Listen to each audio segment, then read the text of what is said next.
श्री गुरु चरण कमलेभ्यो नमः। ध्येयं सदा परिभवघ्नमभीष्टदोहम् तीर्थास्पदं शिवविरञ्चनुतं शरण्यम्। प्रीत्यार्तिहं प्रणतपालभवाद्यबोधम् वन्दे महापुरुषते चरणारविन्दम्।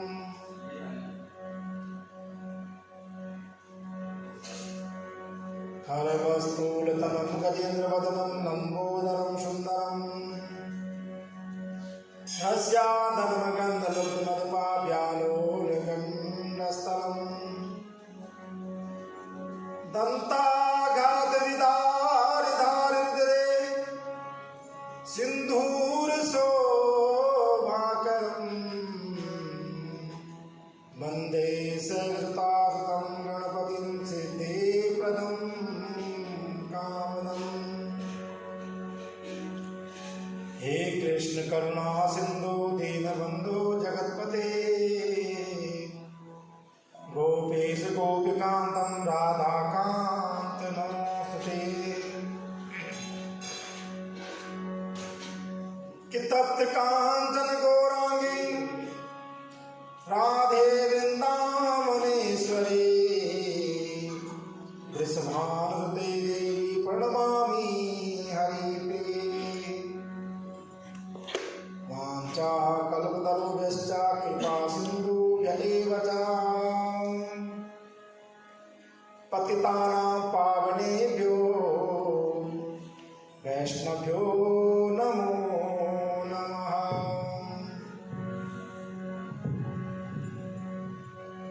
जय जय राधा रमण हरि जय जय नवल किशोर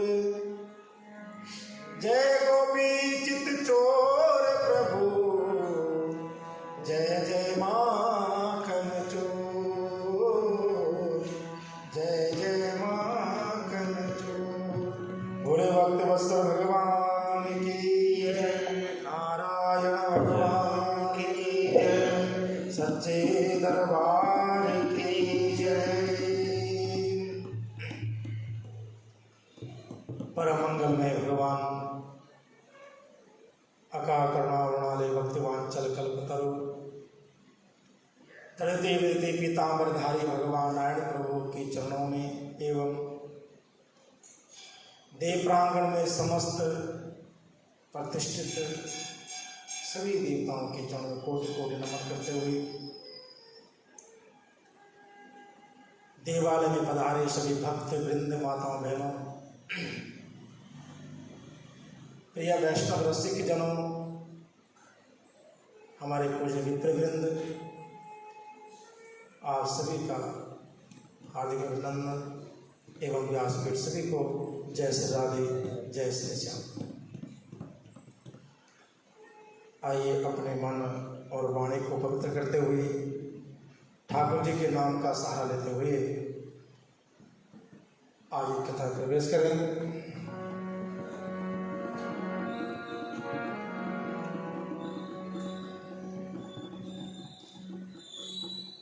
अच्युतं केशवं कृष्ण दामोदरं राम नारायणं जानकी वल्लभम्। अच्युतं केशवं कृष्ण दामोदरं राम नारायणं जानकी वल्लभम्। अच्युतं केशवं कृष्ण दामोदरं राम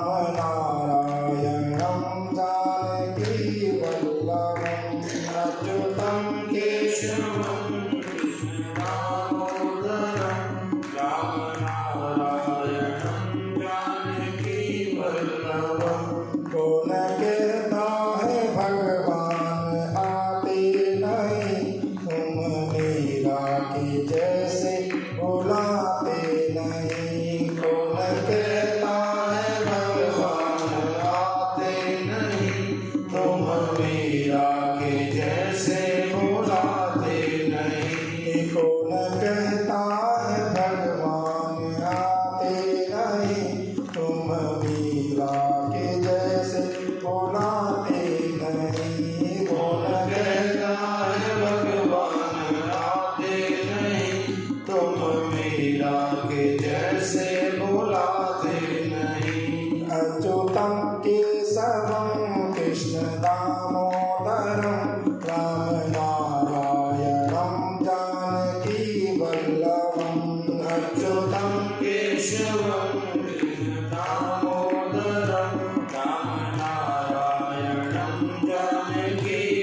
वल्लभम। कौन कहता है भगवान खाते नहीं, फिर सबरी के जैसे खिलाते नहीं। कौन कहता है भगवान खाते नहीं, फिर सबरी के जैसे खिलाते नहीं। कौन कहता है भगवान खाते नहीं, आयसो सबरी के जैसे खिलाते नहीं। कौन कहता है भगवान खाते नहीं, फिर सबरी के जैसे खिलाते नहीं। अच्युतम केशवम कृष्ण दामोदरम, राम नारायणम जानकी वल्लभम। अच्युतम केशवम कृष्ण दामोदरम, राम नारायणम जानकी वल्लभम। कौन कहता है भगवान सोते नहीं, माँ यशोदा के जैसे सुलाते नहीं। कौन कहता है भगवान सोते नहीं, माँ यशोदा के जैसे सुलाते नहीं। कौन कहता है भगवान सोते नहीं, माँ यशोदा के जैसे सुलाते नहीं। कौन कहता है भगवान सोते नहीं, माँ यशोदा के जैसे सुलाते नहीं। अच्युतम केशवम कृष्ण दामोदरम, राम नारायणम जानकी वल्लभम। अच्युतम केशवम कृष्ण दामोदरम, राम नारायणम जानकी वल्लभम। कौन कहता है भगवान गाते नहीं, गोपियों की तरह तुम नचाते नहीं। कौन कहता है भगवान नाचते नहीं, गोपियों की तरह तुम नचाते नहीं। कौन कहता है भगवान नाचते नहीं, गोपियों की तरह तुम नचाते नहीं। कौन कहता है भगवान नाचते नहीं, गोपियों की तरह तुम नचाते नहीं। अच्युतम केशवम कृष्ण दामोदरम, राम नारायणम जानकी वल्लभम। अच्युतम केशवम कृष्ण दामोदरम, राम नारायणम जानकी वल्लभम। अच्युतम केशवम कृष्ण दामोदरम, राम नारायणम जानकी वल्लभम। अच्युतम केशवम कृष्ण दामोदरम, राम नारायणम जानकी वल्लभम। भक्तवत्सल भगवान की जय, नारायण भगवान की जय। जय जय श्री राधे, जय जय श्री राधे, जय जय श्री राधे श्याम।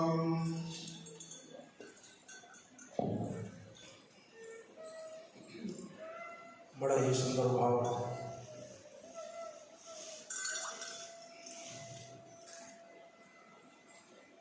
कल हम लोगों ने कथा श्रवण की थी,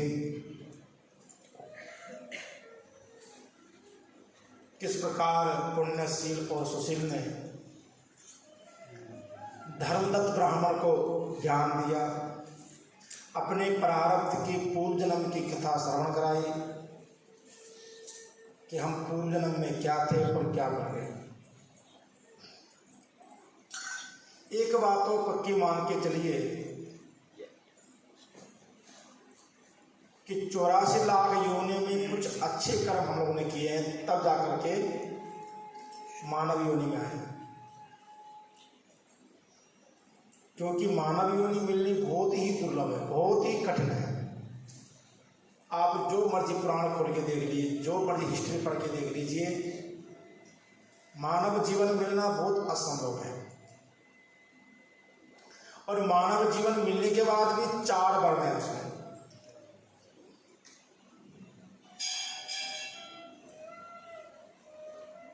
सबसे पहले शूद्र वर्ण, फिर वैश्य वर्ण, वाणिज्य वर्ण जिसे हम कहते हैं, फिर है क्षत्रिय वर्ण और सबसे ऊपर है ब्राह्मण वर्ण। कहा कि ब्राह्मण वर्ण मिलना और उसके बाद ब्राह्मणत्व कर्म ना करना, जैसे अमृत का लोटा हाथ में लिया और उसे उल्टा कर दिया।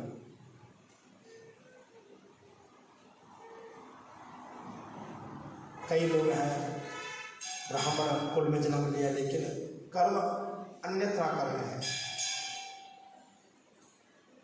जो सुटेबल भी नहीं है भले वो कर रहे हैं, क्योंकि समाज की परिस्थितियां कुछ ऐसी ही बन चुकी है जो करना पड़ता है। इसलिए अपने आप को ऐसे व्यर्थ ना गवाएं।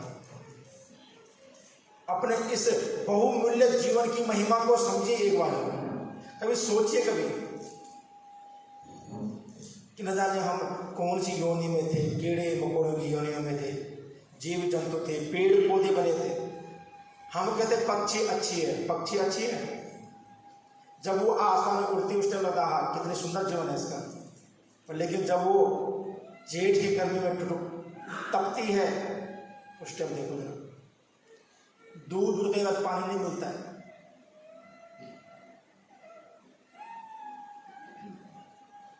अब ठंड शुरू हो गई है, पोष के महीने ठंड कितनी तेज होती है, उस टाइम उनको घर नहीं मिलता रहने के लिए। पहले कच्चे मकान होते थे, कहीं जो है वो अपना घोंसला रहता है। अब सबके एयर कंडीशन मकान हो चुके हैं, इतना जबरदस्त मकान हो गया कि वहां पर एक मक्खी तक नहीं घुस सकती अंदर। हमारे पहाड़ों में हमें बड़ा अच्छा याद है, जब हम छोटे होते थे तो मकानों के साइड में जो उनके अपने घोंसले होते थे, क्योंकि नीचे मिट्टी के मकान होते थे, ऊपर जो है घास फूस की झोपड़े होते थे। धीरे धीरे धीरे धीरे आज सूटे मकान बन चुके हैं, प्लास्टर हो चुका है। अब तो सिर्फ टाइल का जमाना है, पूरा मकान टाइल हो जाएगी। बड़े कॉम्प्लेक्स बनते पूरे शीशे लग जाते हैं, एक मक्खी की जगह तक नहीं है उसमें, एक मच्छर नहीं हो सकता है, चिड़िया कहां से घुस जाएगी। फिर हम कहते पेड़ अच्छे हैं, क्या सुंदर हवा देते हैं। कभी उन पेड़ से पूछो भैया क्या तुम खुश हो। अब ये देखो, ये तुलसी मैया कितनी हरी लग रही है, कितना सुंदर लग रही है, बार बार देखने का मन करता है। तो अभी देखना अगले महीना ये साफ झड़ जाएगी, सूख जाएगी, नहीं कर पाती बर्दाश्त उस ठंड को। तुलसी मैंने कहा ना कि इतनी नाजुक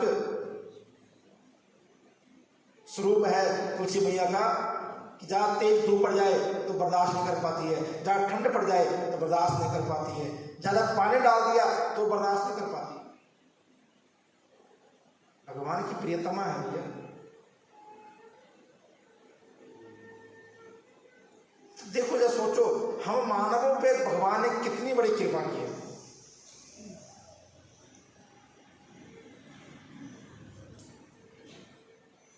मुझे तुमने दाता बहुत कुछ दिया है, तेरा शुक्रिया है, तेरा शुक्रिया है। बहुत कुछ दिया है, उतना हम बखान नहीं कर सकते, बयान नहीं कर सकते, फिर भी हम रोते रहते हैं, प्रभु पड़ोसी को तो बड़ी अच्छी गाड़ी दी, मुझे क्यों नहीं दी, पड़ोसी को अच्छी कोठी दी, मुझे क्यों नहीं दी। दूसरों को देख देख करके हम रोते रहते हैं। संत वैष्णव कहते हैं अगर जीवन में आगे बढ़ना है और कुछ प्रेरित करना है जीवन को, तो अपने से छोटे को देखो। जिसके पास 4 गाड़ी उसको मत देखो, जिसके पास 1 गाड़ी भी नहीं है फिर जीवन जी रहा है, उससे प्रेरणा लो, तुम्हें जीना आ जाएगा। लेकिन अपने से बड़ों को देखोगे तो नहीं जी पाओगे, बहुत मुश्किल है, असंभव है। इसलिए ठाकुर जी की महिमा देखिए, तो सबसे उच्च कोटि की योनि है मानव योनि। बहुमूल्य जीवन है मानव जीवन। वही पुण्य शिव सुशील कहते हैं, महाराज कहाँ हम गज बने थे, कहाँ ग्रह बने थे, लेकिन ठाकुर जी की ऐसी कृपा रही, आज उनके द्वारपाल होंगे। जय विजय कहाँ किस योनि में थे, आज प्रभु के द्वारपाल होंगे। हम तुम सब बन सकते हैं, बस हमारे अपने कर्म के प्रति, अपने दान के प्रति, अपने पुण्य कर्मों के प्रति एक नियम बनाना बस कि हमें ये करने करना है। क्योंकि भगवान के भजन में ना भैया तोल लगता है, ना मोल लगता है, कुछ नहीं लगता है। मैंने पहले दिन कथा में कहा था भैया इस वाणी का शत्रुयोग ये है, प्रभु का नाम जितना हो सके, भगवान का जप जितना हो सके करते हो, पाठ जितना हो करते हो, और दान जितना भी श्रद्धा होती है, जितना सामर्थ्य है उस हिसाब से करो। अब एक चीज देखो, इतना सुंदर भगवान का ये घर बना है, बना कि नहीं बना हुआ? किसको लगता है सुंदर बना है? जरा हाथ खड़ा करना जरा, जिनके हाथ खड़े नहीं है मतलब मुझे लगता है सुंदर नहीं बना है, जरा ताली बजाओ सबके लिए जरूरी। ये किस वजह से बना है? जब हमारे अंदर एक प्रेरणा आई कि हम भगवान का एक मंदिर बनाए, उस मंदिर में उस ठाकुर जी का सुंदर स्वरूप विराजमान हो रहा, हम रोज आके उनके दर्शन करें। हम रोज तेरे घर आते, कभी तुषा के कर भी आया। अगर हम रोज उसके दर्शन के लिए आएंगे, एक ना एक दिन याद रखना वो हमारे घर अवश्य आएगा। ऐसे ही 50-70 जो है एग्जीक्यूटिव मेंबर है, 100 मेंबर हो चुके हैं, ताली होनी चाहिए क्या होगा। और वैसे 100 के आसपास अपने मंथली मेंबर हैं, उनके लिए ताली होनी चाहिए। और मंथली ऐसा नहीं कि भैया फिक्स इतना के देना है, कोई 500, कोई 1100, कोई 2100, हर महीने बंधे हुए हैं। बूंद बूंद से घड़ा भरता है, ध्यान में जीवन में। अपने घर में एक गुल्लक लगा लीजिए, उसमें रोज कोशिश करिए, जो हर महीने इकट्ठे नहीं दे सकते हैं, जो गरीब है वो रोज कम से 10 रुपये डाले, कम 20 रुपये रोज डाले उसमें, फिर देखो कैसे कृपा होती है। और मन में ये भाव है भैया कि ये प्रभु की मंदिर जो ईंट लगेगी वो ईंट मेरे नाम से लगनी चाहिए, मेरे बच्चों के नाम से लगे, हमारे पूर्वजों के नाम से लगे। कई लोग खुद आते, पंडित जी आप घर पे आए नहीं इस बार पर्ची काटने के लिए, तो बंदा भेजा नहीं आपने। और मैं तो आगे भी आप लोग जुड़िए, अपने रिश्तेदारों को भी जोड़िए मंदिर से। ये एक ऐसा संगम है जहां पर जुड़ने से आदमी की महिमा ही अलग बदल जाती है, उसका जीवन ही बदल जाता है। एक दिन कोई बहन कहती थी कि पंडित जी हमें यहाँ बसंत में आए हुए काफी साल हो गए, कोई नहीं जानता हमें, पर जब से मंदिर से जुड़े हैं तब से हर कोई बहन भाई हमें जानता है, सबसे राम राम है, सबसे बोलचाल है, और उसके रिश्ते भी बढ़ेंगे। पक्की बात रखना, ध्यान रखने से बात कर। अगर आप मंदिर प्रांगण से जुड़ते हो, मंदिर में हर महीना सेवा करते हो, दिन त्योहार पर आप आकर के अपना योगदान देते हो, तो ये ध्यान रखना कि आपसे अच्छे अच्छे लोग जुड़ेंगे, परिचय होता है। तो जो मंदिर प्रांगण है ये क्या है? गंगा सागर है, यहाँ पर हर नदी आ रही है, गंगा भी आ रही है, यमुना भी आ रही है, सरस्वती भी आ रही है, भागीरथी भी आ रही है, अलगंगा भी आ रही है, सब मिलकर के जो है गंगा सागर बन जाता है। तो ये सब तब जाके संभव हो पाया है आप लोगों के योगदान से। और रोज हम जब उनसे मिलने आते हैं ठाकुर जी से, तो एक न एक दिन वो कृपा कर देते हैं। अब देखो कल तुलसी विवाह है, कल क्या है? तुलसी विवाह है। और कल जो बारात आएगी वो अंजुम दुगल जी के। पर ये हमारे लड्डू गोपाल जी ने इनको छोटे मत समझना भैया, इनको मूर्ति मत समझना, जो मूर्ति समझेगा समझना भोगड़ी भूल कर रहे हैं।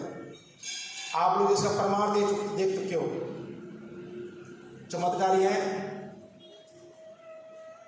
न जाने कितने घरों में दूध पी गए हैं, और रोबजा वाला दो तारीख छोड़ाई उन्होंने। कभी इनके गाल सूजे हुए लगते हैं, कभी इनके गाल बाहर निकले लगते हैं। आप हर रोज आके दर्शन करना पड़े भाव से, हर रोज इनके अलग रूप दिखेंगे आपको, बस देखने की नजर चाहिए बस। तो ये भगवान तो भाव में बसते हैं।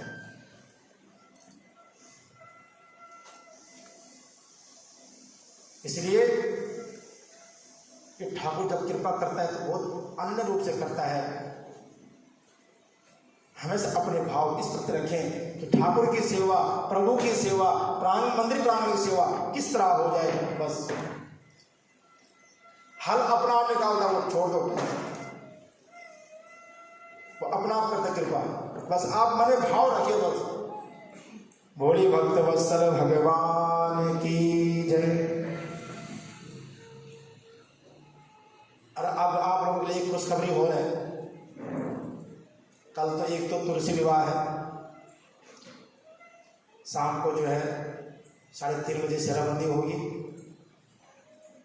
मैसेज डालूं ग्रुप में सभी को।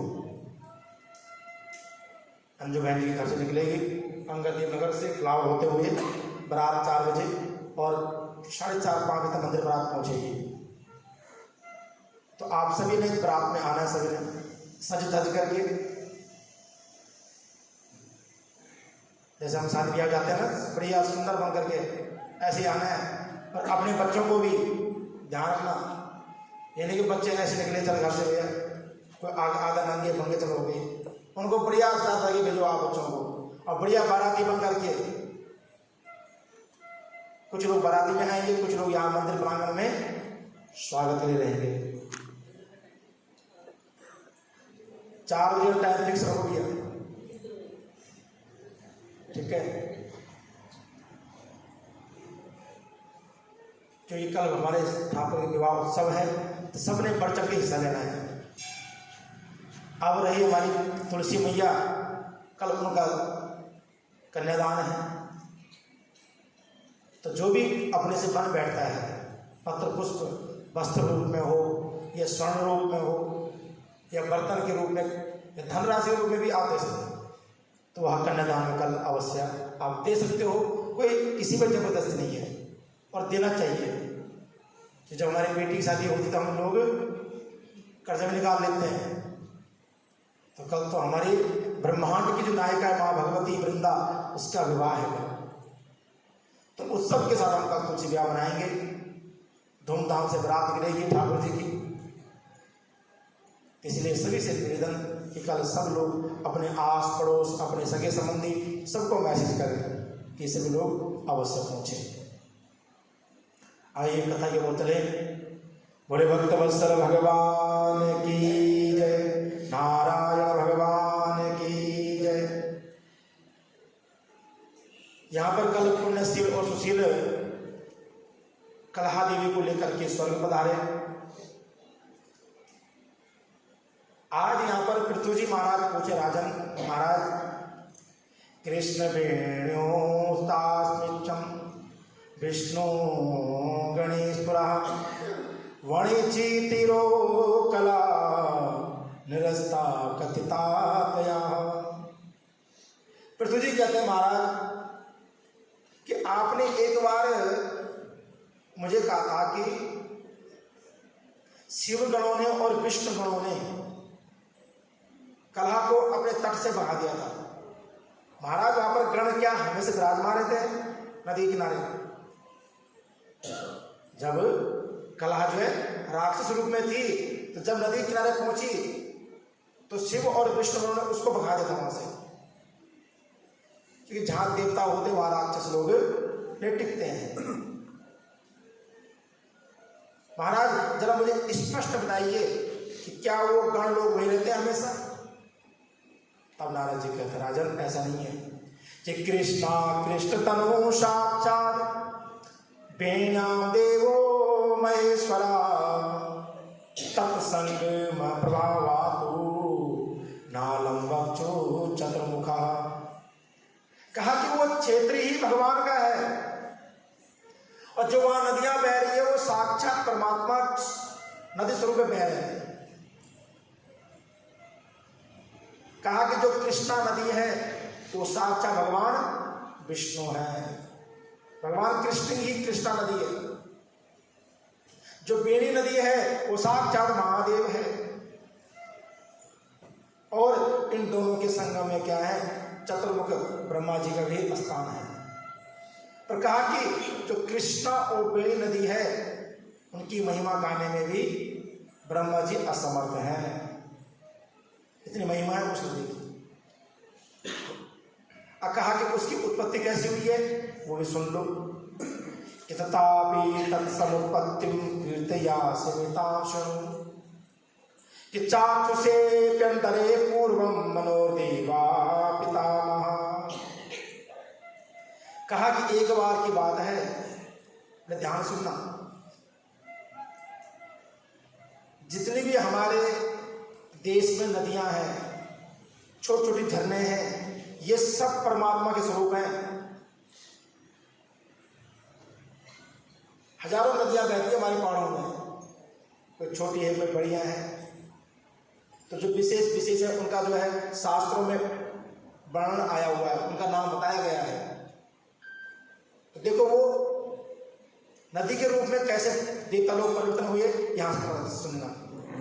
यहां से आज आपको पता लगेगा कि भगवान ने जल के रूप में कैसे परिवर्तन हुए हैं। कहा कि चाक्षुष मनवंतर में एक बार पितामह ब्रह्मा रम्य सहाद्री शिखर पर यज्ञ करने गए। ब्रह्मा जी और यज्ञ की सामग्री इकट्ठी करी, और जब यज्ञ की सामग्री इकट्ठी करी तो देवी जी लेट हो गई हैं। और शेराबंदी का टाइम 4 बजे का है तो देवियां आती 5-6 बजे तक है, क्योंकि पार्लर में इतना टाइम लगता सारा। ऐसी ब्रह्मा जी की जो पत्नी थी स्वरा देवी, स्वरा कहते हैं जो स्वरों की देवी हो। कौन है, जोर से बोलिए, सरस्वती देवी। बोलो राधे राधे। स्वरा देवी लेट हो गई। सभी देवता कहते हैं प्रभु समय निकलता जा रहा है, अगर लगन के हिसाब से कोई कार्य ना हो तो वो कार्य संभव नहीं हो पाता, उसका फल नहीं मिलता है। एक बात ध्यान रखना, हम कोई भी कार्य करते घर में, हवन करवाते हैं या गृह प्रवेश या नींव पत्थर, उसके लिए लगन ढूंढते हैं। देखना पड़ेगा कौन सा लगन सही रहेगा, कौन सा शुभ मुहूर्त सही रहेगा। और लोग करते भी हैं, उसकी हम बड़ी प्रशंसा करते हैं।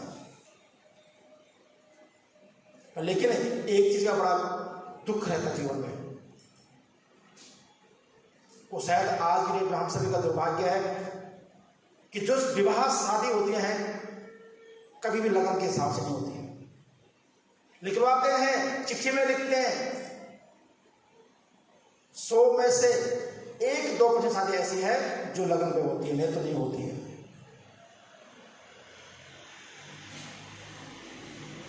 पहले तो गेट पे एंट्री में बहुत टाइम लगता है, फिर मिलने में बहुत टाइम लग जाता है, फिर जयमाला में टाइम लग गया,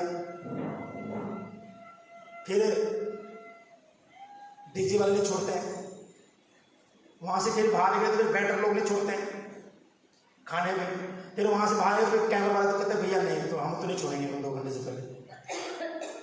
अब पंडित जी तब तक इंतजार कर रहे हैं, भैया आएगा ही नहीं आए तो तुरंत लगन बीत गया।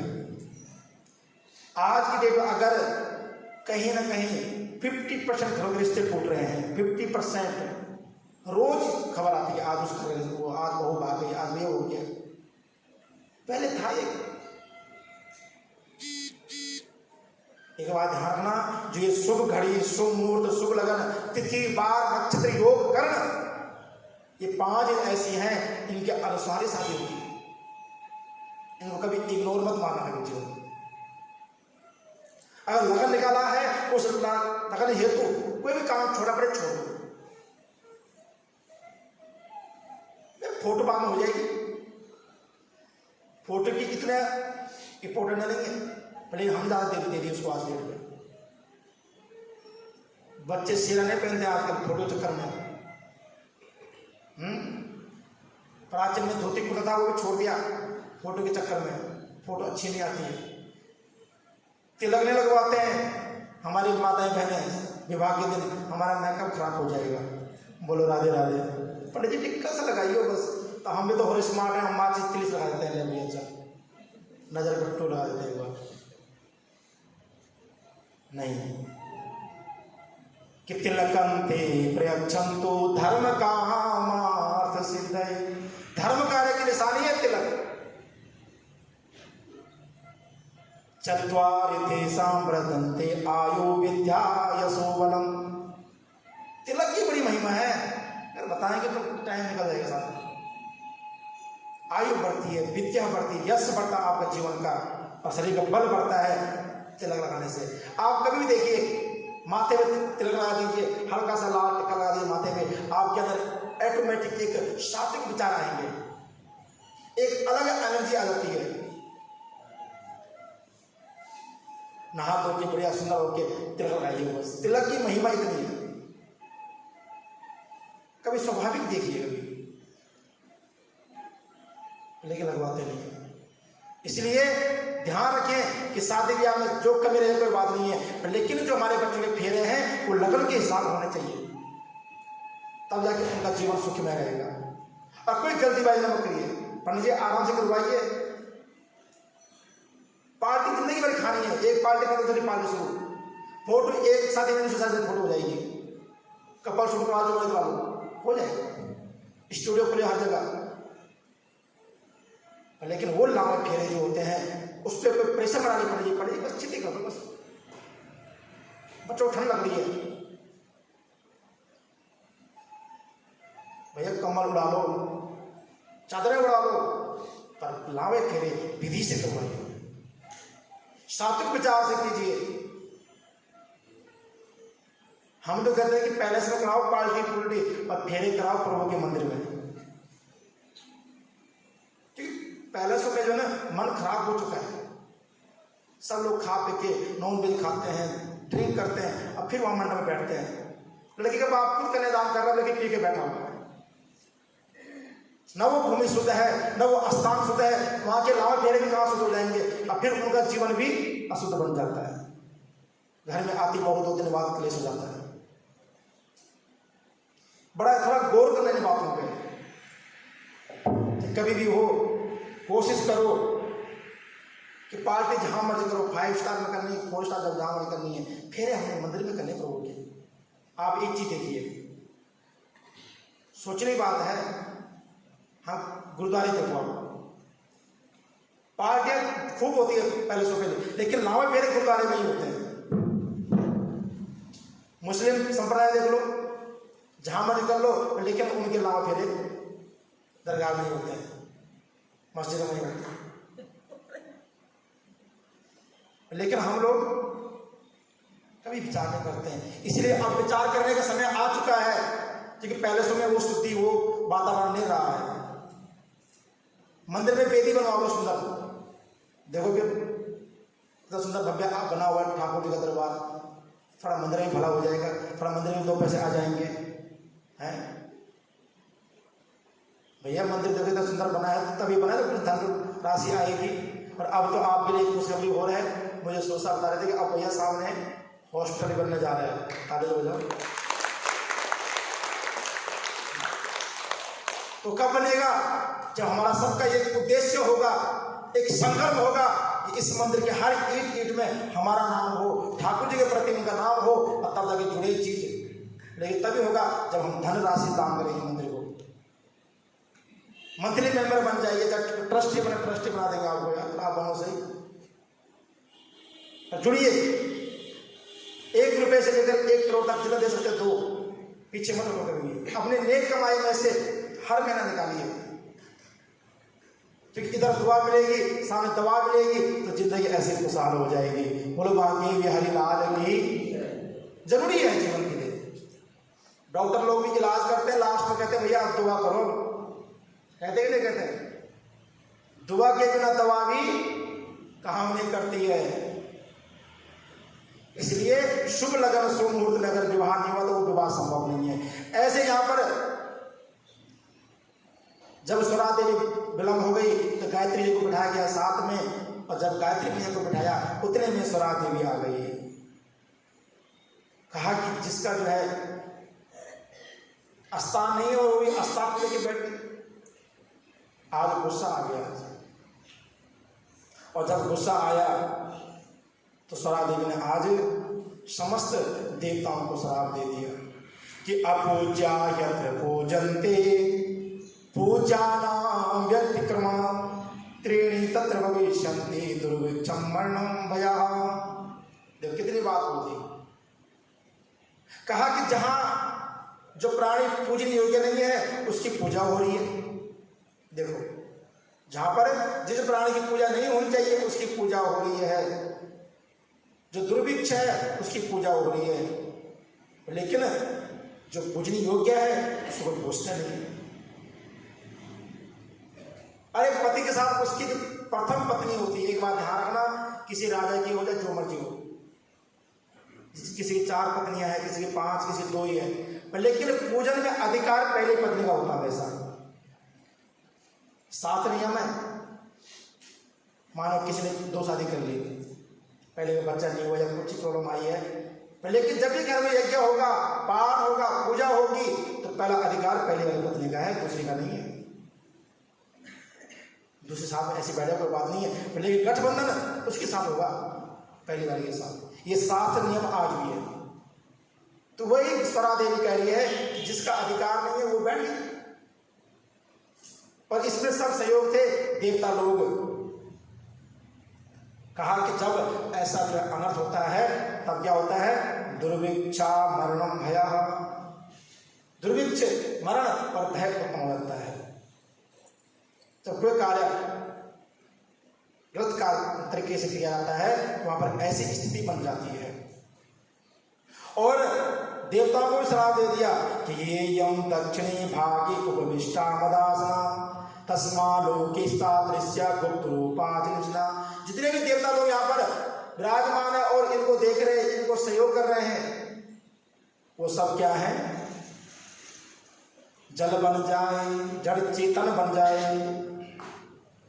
तुम लोग क्या है? सब नदी बन करके बहोगे। देखो सबको श्राप दे दिया। इधर भी गायत्री बोल पड़ी कि तौ भ्राता था ब्रह्मा ममापि या खलु।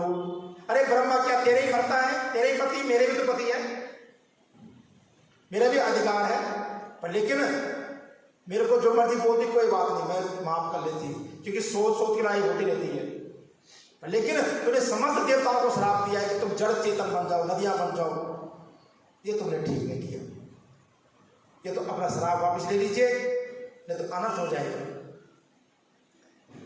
क्योंकि इतने देवता हमारे और सब नदियां रूप में बहेंगे तो ये संसार तो जलमग्न हो जाएगा।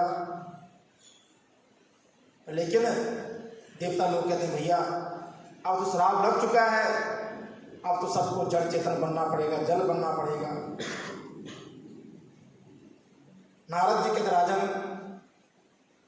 शिव विष्णु आदि सब देवता ने जो है मां सरस्वती को प्रणाम किया, प्रार्थना की कि देवी सर्वेयम सत्ता ब्रह्मद्यापयाधुना, कि तुमने जो है सबको श्राप दे दिया जड़ी बूटी होने का, लेकिन ऐसे होने पर ये तीनों लोग कष्ट में आ जाएगा। सुरा देवी कहती प्रभु ये श्राप मैंने दिया, लेकिन तुमने क्या है पूजन से पहले गणेश जी का आह्वान नहीं किया था, इसलिए मेरे द्वारा ये विघ्न आ गए इसमें। जैसे पूजन में गणेश जी का आह्वान ना हो, गणेश जी का नाम न लिया जाए तो वो पूजन पूर्ण रूप से नहीं होती है, वो बीच में छूट जाती है। यज्ञ भी नहीं पूरा हुआ, श्राप मिल गया सब देवताओं को। इसलिए भैया मेरी कोई गलती नहीं है, क्योंकि गणेश जी बुद्धि के मालिक भी हैं, कंठ की देवी का सरस्वती है तो बुद्धि के मालिक गणेश जी हैं। बुद्धि बैठ करके उन्होंने श्राप दे दिया सभी को। बोले भक्त वत्सल भगवान की। कहा कि मेरा ये वचन अब झूठा नहीं हो सकता है, तुम सब नदी बन करके बहो। इधर जो है गायत्री श्राप दिया, जाओ तुम भी नदी बन जाओ और तुम गुप्त रूप में बहोगी। किस रूप में? गुप्त रूप में। तुम्हारा अदृश्य हो जाएगा। अब देखो सब नदियां दिखती है पर लेकिन सरस्वती नदी नहीं दिखती है। नाम है, महिमा है पर दिखती नहीं है। सिर्फ बद्रिका क्षेत्र में जो है, बद्रिका आश्रम से आगे जाओगे माणा गांव, और माणा गांव से आगे जाके जो है भीम पुल के सामने जो है बड़ा सुंदर मंदिर बना दिया माँ सरस्वती का, बहुत भव्य मंदिर बना है। वहां पर इतना भयानक रूप से माँ बहती है कि ना पूछो। वहां पर आप 10 मिनट खड़े हो सकते हैं। तो वहां पर भी श्राप लगा था सरस्वती जी को, वेद व्यास ने श्राप दिया था। तो इसलिए आज भी कहा कि तुम गुप्त रूप से बहोगी और तुम भी आज पश्चिमी वाहिनी में नदी बन जाओगी। नारद जी कहते राजन सब देवता जो है आज पानी के रूप में, जल के रूप में बहने लगे। जितने भी देवता थे वो पूरब की ओर बहने लगे और जो देवियां शक्ति थी वो पश्चिम की ओर बहने लगी। जो गायत्री और सरस्वती थी ये दोनों मिलकर के एक हो गई और आगे सावित्री रूप में नदी के रूप में बहने लगी है। आज भी गायत्री, सावित्री, सरस्वती इन देवियों का नाम आता है कि गंगा सिंधु सरस्वती यमुना गोदावरी नर्मदा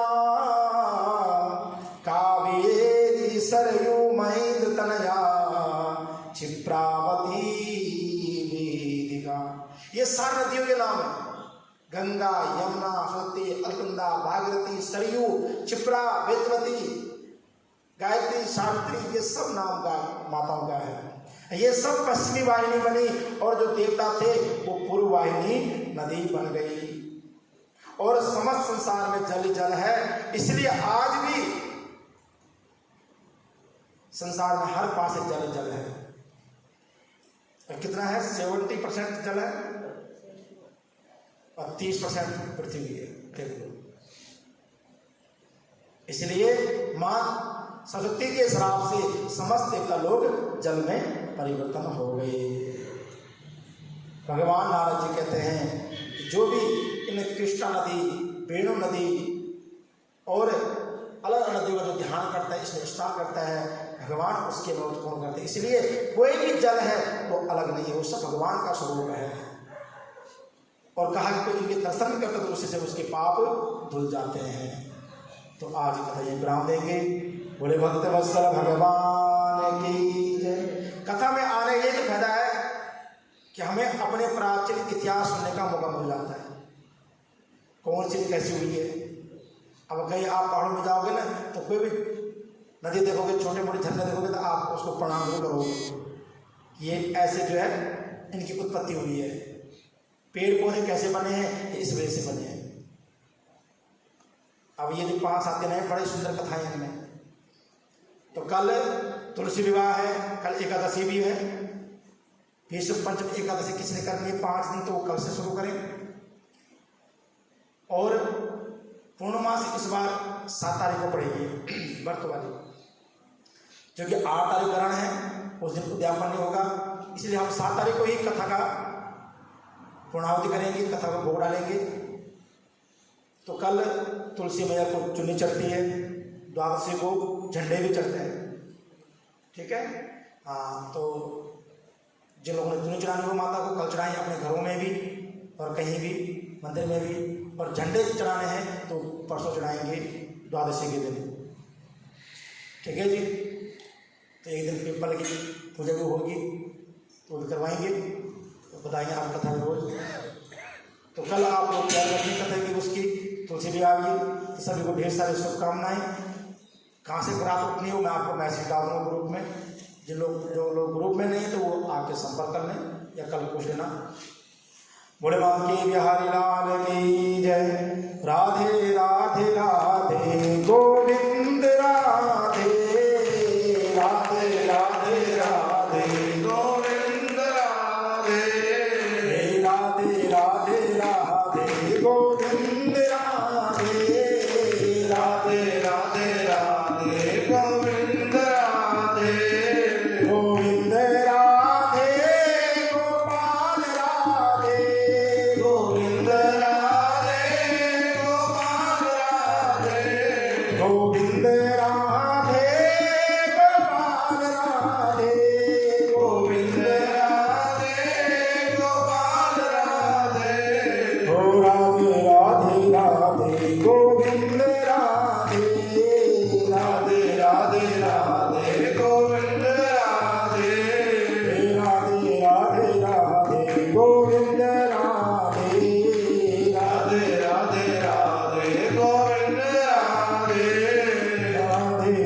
राधे राधे गोविंद राधे। राम सरकार की जय। आज की सेवा किसकी है? प्रसाद की।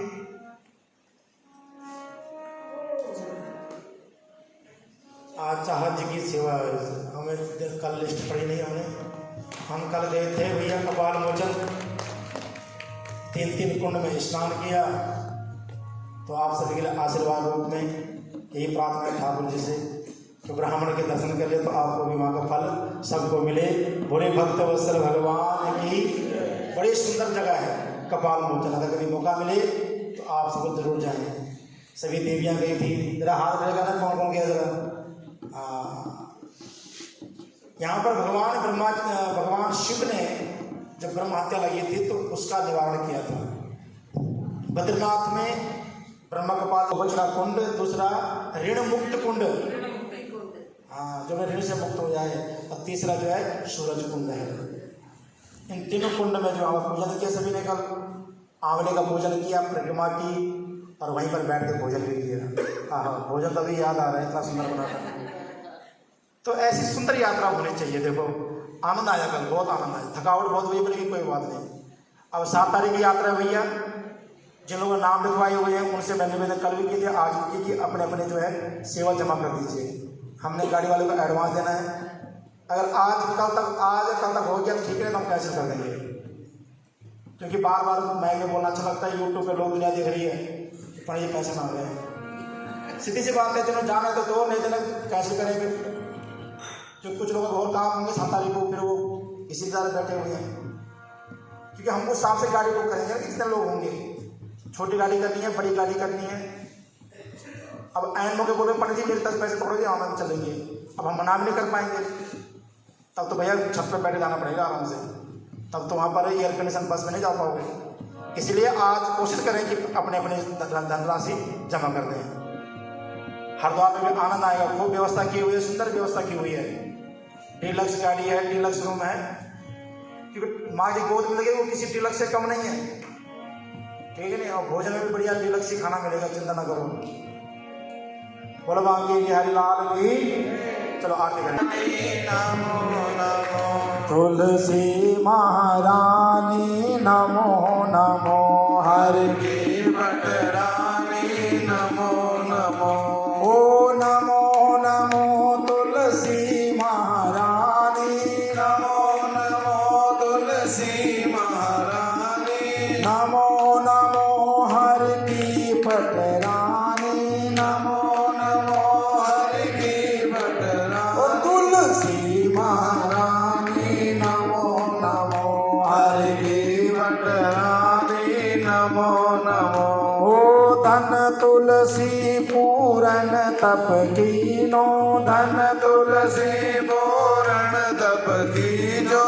साली ग्राम बनी पटरानी, साली ग्राम बनी पटरानी। ओ तुलसी महारानी, नमो नमो हर के